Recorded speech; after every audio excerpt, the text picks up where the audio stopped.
Okay, here we go with example number 3. 2/5 plus 1/3. By the way, this works a little bit different when you are doing subtraction, but we are going to do that later. The important focus right now is that you do equivalent fractions. So this time you have 5 and 3 as denominators. So because they are different, again, I cannot add these two together. So I'm going to go back to what I already told you before. You have to multiply 5 times 3, which is 15, and that is my common denominator. Now I'm going to make the two fractions that I have here equivalent to these two, so the denominator is 15. So let's start with 2/5. So what number do I need? What number do I need to make the 5 a 15? I need 3, of course. And remember the rule, you multiply on top and you multiply on bottom. So this is times 3/3 equals 6/15.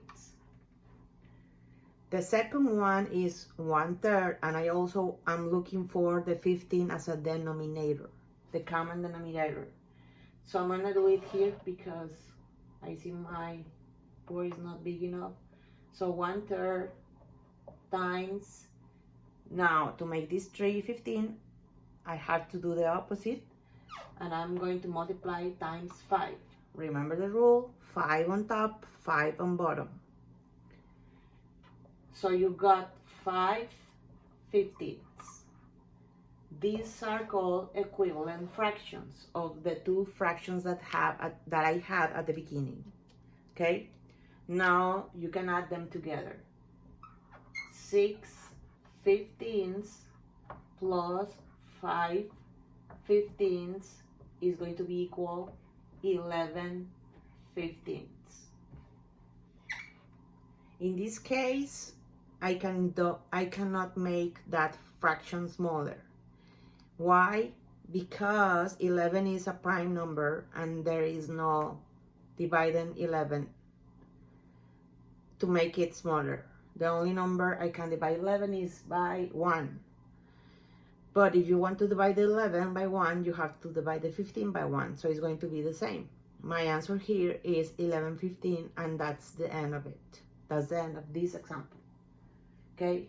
And this is a proper fraction because the numerator is smaller than the denominator.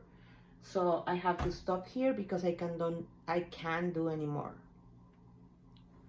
Let's go to another example.